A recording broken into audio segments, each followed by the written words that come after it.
Assalamualaikum warahmatullahi wabarakatuh. Selamat pagi, salam sejahtera bagi kita semua. Pada kesempatan kali ini, saya sebagai dosen pengampu mata kuliah kewirausahaan, saya akan menjelaskan pertemuan 17, yaitu mengenai strategi bersaing dalam kewirausahaan. Nah, adik-adik mahasiswa yang baik hatinya, strategi merupakan salah satu senjata perusahaan. Bagaimana perusahaan itu terus bangkit, berkembang, dan bertahan. Karena dalam bisnis, hal yang paling penting kita ketahui adalah bagaimana kita bisa bertahan dalam kondisi apapun. Karena bisnis yang baik itu adalah bisnis yang berjalan, kemudian bisnis yang bertahan. Modelnya adalah model strategi perang. Dalam bisnis siapa yang bertahan itu adalah pemenangnya. Maka perlu strategi, perlu cara bagaimana perusahaan-perusahaan atau kegiatan-kegiatan kita yang berkaitan dengan berwirausaha, jual beli, mampu bertahan. Di antaranya memang pentingnya persaingan. Penting sekali adanya persaingan itu. Di antaranya adalah kebaikannya adalah dengan adanya perusahaan-perusahaan yang baru yang sejenis, kita mampu mengoptimalkan inovasi-inovasi yang kita miliki. Kita tidak berdiam begitu saja, selalu berkreasi, selalu berinovasi, sehingga mampu lawan perusahaan-perusahaan yang dianggap kompetitor kita. Nah, bagaimana strategi-strategi yang harus kita lakukan agar perusahaan-perusahaan yang kita kelola atau bisnis yang kita kelola mampu bersaing dengan perusahaan-perusahaan itu.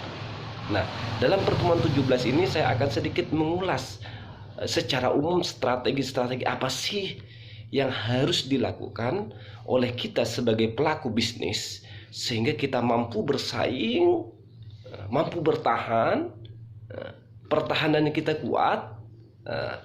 Ada beberapa cara sehingga kita mampu melaksanakan, menghadapi tantangan dan rintangan sehebat apapun. Yang pertama, strategi. Langkah yang pertama agar perusahaan kita tetap ada, tetap bertahan, maka yang pertama adalah kita harus mengenali pelanggan. Ya. Jadi kita harus tahu pelanggan kita itu siapa. Jadi sehingga kita bisa mengkerucutkan, akan kita bisa membidik produk yang akan kita luncurkan itu sesuai dengan apa yang diharapkan oleh pelanggan kita. Kalau kita sudah tahu, misal sekarang kan sudah model kalau kita bisnis di bidang fashion Korea, maka fashion Korea itu kira-kira target kita siapa? Wanita atau laki-laki? Katakanlah wanita usianya 20 sampai 35 tahun. Ini akan menjadi target kita. Kita lihat di sana, banyak nggak dalam suatu wilayah tersebut usia-usia produktif di antara 20 sampai 35 tahun. Ini adalah cara yang pertama. Sehingga kita tidak salah memilih tempat ya untuk dijadikan target kita. Ya, yang pertama adalah kenali pelanggan. Kenali pelanggan.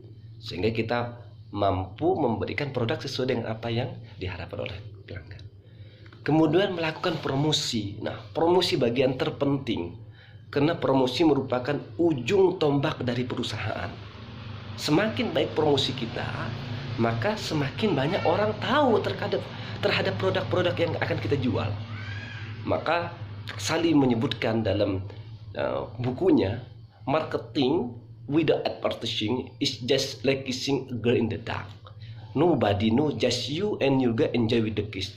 Ibaratkan begini, kata Kasali, pemasaran marketing tanpa ada pengiklanan, maka ibarat wanita yang melakukan kissing in the dark. Enak sekali, tapi tidak ada yang tahu. Hanya mereka yang tahu dengan keindahan, kenikmatan sesuatu yang tadi, yang kissing in the dark tadi.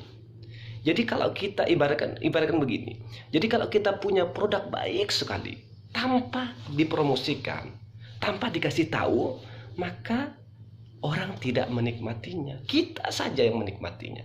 Jadi tujuan kita bisnis